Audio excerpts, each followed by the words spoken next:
દર્શકો, સુરતમાં સોશિયલ મીડિયામાં એક વિડીયો વાયરલ થઈ રહ્યો છે, જેમાં રિક્ષા શાળાનો વિદ્યાર્થી ચલાવી રહ્યો છે.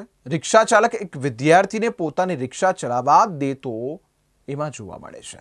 રિક્ષા ચલાવનાર અને અન્ય વિદ્યાર્થીઓ સ્કૂલ યુનિફોર્મમાં છે. શહેરના ભરચક વિસ્તાર ડિંડોલીમાં આ રિક્ષા ચલાવી રહ્યો છે, જ્યારે રિક્ષાની પાછળના ભાગે એક વિદ્યાર્થીની ટીંગાતી જોવા મળે છે. ઓટો રિક્ષા વિદ્યાર્થીઓને લઈને જઈ રહી છે, જેમાં રિક્ષા ચાલક એક વિદ્યાર્થીને આગળ બેસાડી રિક્ષા ચલાવવા આપી દીધી હતી. આ સાથે જ રિક્ષામાં સવાર અન્ય વિદ્યાર્થીઓના જીવને પણ જોખમ ઊભું થયું હતું. આ વિડીયો ડિંડોલી વિસ્તારનો છે તેવું અનુમાન છે, જેમાં રિક્ષા ચાલકની ગંભીર બેદરકારી સામે આવી છે. ત્યારે આ પ્રકારની ગંભીર બેદરકારી દાખવનારા રિક્ષા ચાલક સામે પોલીસ કે આરટીઓ દ્વારા કોઈ પગલાં લેવાઈ શકે કેમ તે હવે જોવાનું રહ્યું.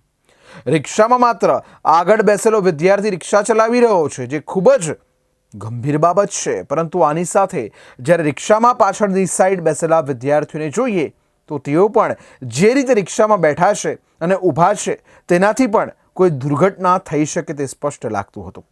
કારણ કે જે વિદ્યાર્થીઓ પાછળ ઊભી છે તે ક્યારે પણ અચાનક બ્રેક વાગે અથવા તો અન્ય કઈ રીતે રિક્ષામાંથી પડી શકે તેમ હતી. પરંતુ ડ્રાઈવરની આ ઘટનામાં સંપૂર્ણ રીતે બેદરકારી નજરે આવે છે. રસ્તા ઉપર કોઈ દુર્ઘટના બને તો તેના માટે જવાબદાર ખરેખર કોણ?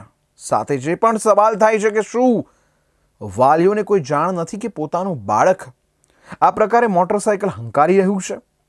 એ પોતાનો જીવ તો જોખમમાં મૂકે છે, પરંતુ તેની સાથે પાછળ બેઠેલા અન્ય વાહન ચાલકોનો પણ જીવ જોખમમાં મૂકે છે.